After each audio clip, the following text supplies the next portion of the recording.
Welcome to Devotionables, brief devotions for busy people. My name is Michael Witt.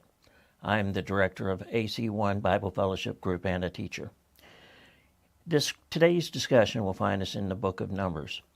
In Numbers chapter 11, we find that the people of Israel are on their journey across the desert from the captivity that they had been in Egypt.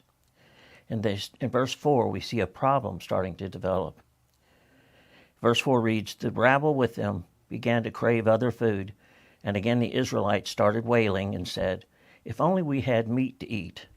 We remember the fish we ate in Egypt at no cost, also the cucumbers, melons, leeks, and onions and garlic. But now we've lost our appetite. We never see anything but this manna.'" The people grew tired of this manna because they were eating it every single day. But they started to remember the enjoyable foods that they had when they were in Egypt. They started to complain at this point. They complained to each other, and then they took their complaints to Moses. Moses, after hearing these complaints over and over again, became weary, and he brought those complaints to God. God listened to him, then he heard him, and he promised Moses that he would feed these people meat. And the people had once placed their full trust in God, and then since they have changed their attitude and their focus away from God and remembering the things that they had when they were in Egypt. That angered God. Often our human nature will get in the way of our following the God and his plan. And in this situation, the people did that by taking their focus off of God.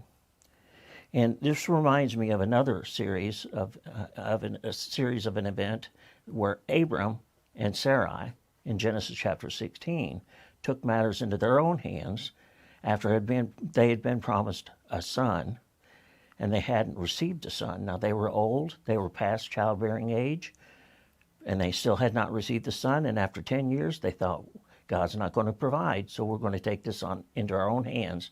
And Sarai gave the handmaiden to Abram, and then they had born a son out of that. But then eventually God did honor his promise, and he did give Abram and Sarai Isaac. So when we devise a plan to accomplish that which God has already promised that he would take care of, we're stepping out of our bounds. And it's like saying to God, "Here, God, let me help you." Well, he doesn't need our help. When we take matters into our own hands and try to solve the issue, we are in essence saying to God, "We don't believe that you can do this." Now, God told Moses that he would provide meat for them to eat, enough for a month of eating.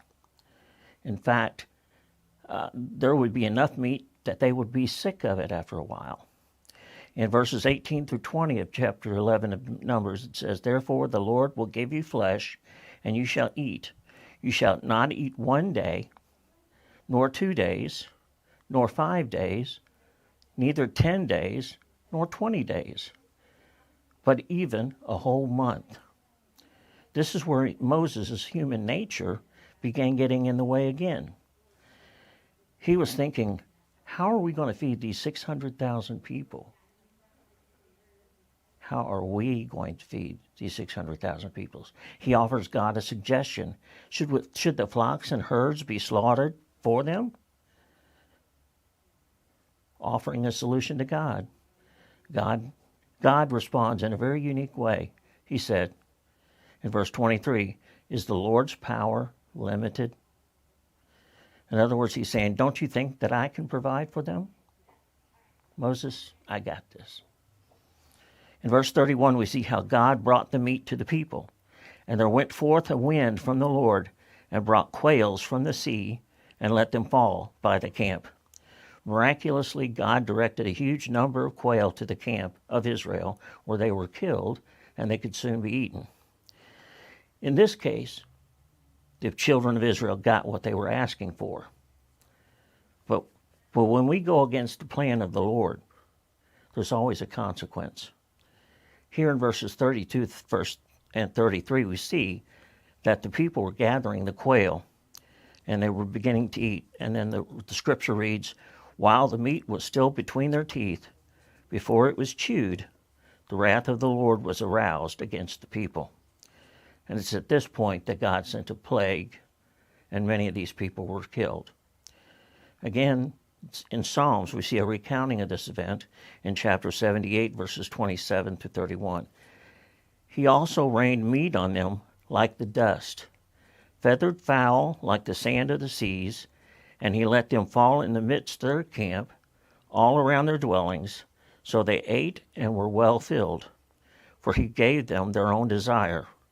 They were not deprived of their craving, but while food was still in their mouths, the wrath of God came upon them, and slew the stoutest of them, and struck down the choice men of Israel. And then in Psalm 106, verse 13 through 15, it says what happened. It says, they soon forgot his works. They did not wait for his counsel, but lusted exceedingly in the wilderness, and tested God in the desert. And he gave them their request, but sent leanness to their soul. So ultimately, we can tend to allow our ungodly cravings rule our lives. Though God may eventually send what we're asking him for, there's also going to be a consequence coming, and a leanness will come to our soul as a result. So it's better to be well fed with the manna that God provides us, and to be deprived of the ungodly cravings that we may hold on to in our human nature.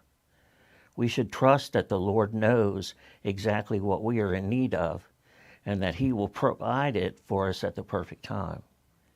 We should not allow our physical or emotional appetites to rule our lives and our desires. We should be grateful for everything that God has provided materially and spiritually. So remember, be careful what you ask for. You might just get it.